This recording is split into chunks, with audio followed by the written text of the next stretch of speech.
Trade rumors are heating up in oil country with a particular Oiler winger being named in trade rumors as there's the return of another Oiler winger on the way in the new year. All that and more today on Oilers Digest. But before we get into all the jazz, folks, make sure to subscribe to the channel. If you're not a part of the 17.7% that have subscribed to the channel, what are you waiting for? I mean, hit that subscribe button as you will get any and all Oiler news directly from us. It is big times in oil country.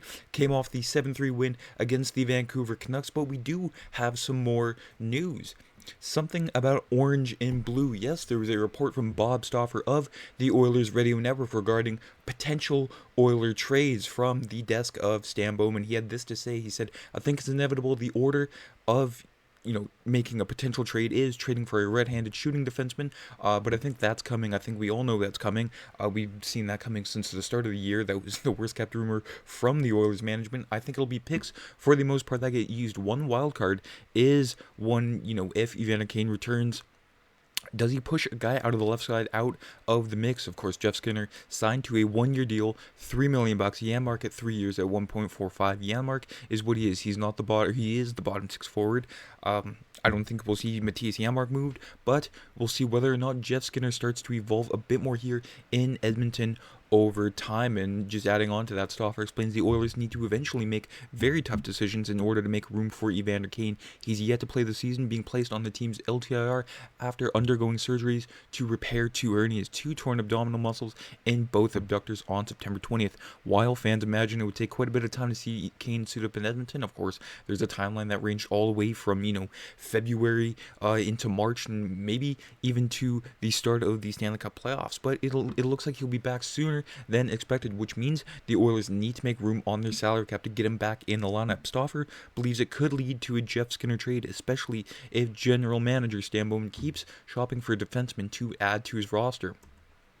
And for Edmonton, trading Skinner would likely be just the first step in a larger multi-team deals. Of course, those deals are very popular amongst the league when it comes to trying to manage the salary cap, with much depending on the third team's needs. Given the high demand for draft picks in the Oilers' limited supply, they would probably need to use picks from the 2025 or 2026 drafts. Of course, they traded their 2025 first-round pick in, I do believe it was the trade for Sam O'Reilly, to jump back up into the first round. Although Skinner's trade value is not high, a package including a second or third round pick and a young player from the New York Islanders. Yes, the Islanders are a potential trade target for Jeff Skinner. Their prospects like Samuel Bolduc, Matthew Maggio, or William Dufour could be a realistic return. Mike Riley could also be an option with Isaiah George now in the mix, but his left-handedness does not fit the criteria Stauffer listed in his report. So when it comes to, the Islanders in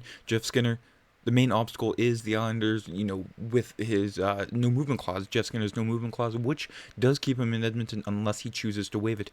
Given the Oilers' challenges and his own underperformance, through the past couple of games, he may consider a move, especially to a team like the Islanders, where he could see enhanced offensive opportunities. The Islanders also have a history of providing mid-season trade acquisitions with hefty contract extensions, Exhibit A being a guy like Bo Horvat, which could make Skinner's move a pathway to securing one final substantial contract. And of course, you can see that the Islanders, if you think the Oilers were one retirement home across the NHL, the Islanders are the other, with, multiple players in their early or mid-30s, guys like Kyle Palmieri, Bo Horvat turning 30 this year, Anders Lee 34, Brock Nelson 33, Jean-Gabriel Pageau 32, lots of players in their 30s. So the Islanders with Lou Lamoriello, they could be making a bit of a panic move, as Matthew Barzal, Adam Pelech, and Anthony Duclair all on injured reserve. And, the Islanders are tied for that second wild card spot in the Metropolitan Division. So Lou Lamoriello could, do a bit of a panic move when it comes to, trying to acquire just a little bit of offense that could spark the Islanders into the playoffs this year. And when it comes to Jeff Skinner, I mean, he is all gas, no brakes for the Edmonton Oilers. He's on for 6 goals for, on for 10 goals against, though.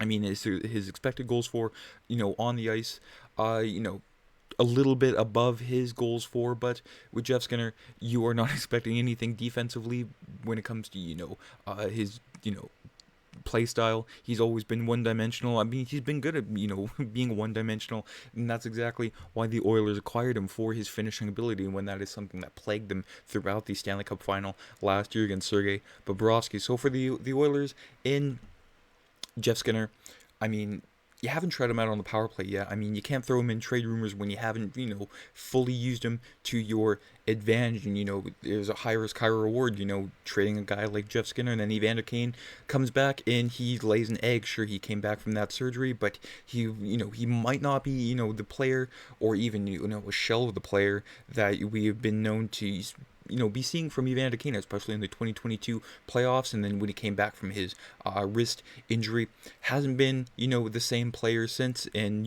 these surgeries, might even, decrease him furthermore. But, again, that would just be a panic move. The only way the Oilers, I think, do move Jeff Skinner is if, the Islanders give them an offer they cannot refuse. And of course, when it comes to his ice time, 12-17 in the last game against the Vancouver Canucks, when he was benched in the second period after the Canucks did make it 3-2, and he hasn't cracked 17 minutes at all this season. He's 3 seconds shy of 17 minutes, even though he's been on the top line in multiple games. So just kind of makes you even more confused about the deployment of Skinner. You needed offense, you wanted offense, but you're not really giving him the best situation that he can give you.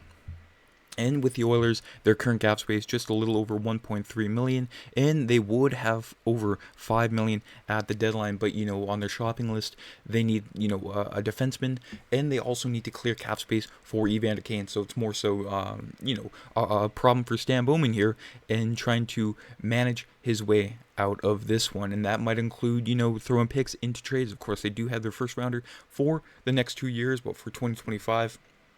When teams want immediate help for draft picks, the Oilers, they can't exactly guarantee what other teams might have. But with the Islanders, they could also supply them. The Islanders could give them some picks and prospects to supply the cupboards with, and that's exactly what Jeff Jackson and Stan Bowman have been trying to do this summer. Of course, the Oilers acquiring, Matthew Savoy to bolster their prospect pool, Roby Yarvinti, and multiple others. So it could work for either team. It just boils down to, how much patience the Oilers do have with Jeff Skinner. If Skinner wants to waive his no-move clause. So that is that for the Jeff Skinner scenario. But what is next for the Edmonton Oilers? And it's quite ironic, too, because we were talking about the New York Islanders as a potential trade partner, but the Oilers, they are their next opponent tomorrow night, Tuesday, November 12th, 8 o'clock Central, 7 o'clock Mountain on Sportsnet. They do take on the New York Islanders. Of course, it's kind of deja vu, middle of November.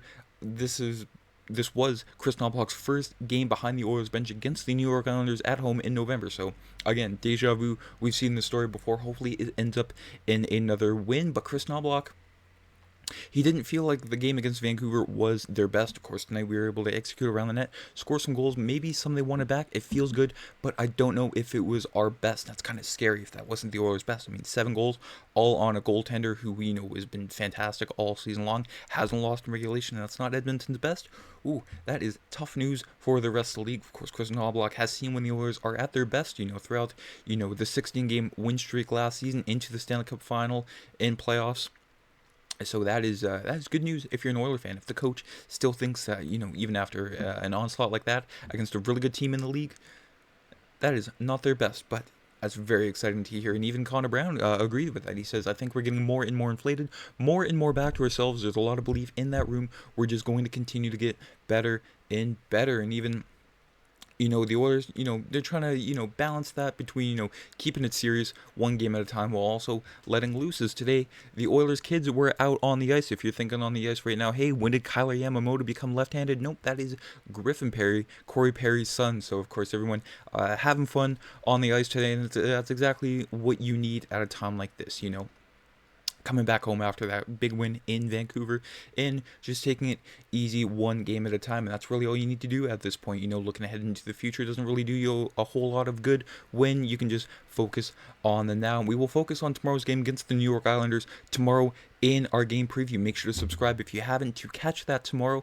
And let me know down in the comments what you think about the whole Jeff Skinner scenario. Do you like it? Do you hate it? Let me know. Have yourselves a great evening. I'm Matt.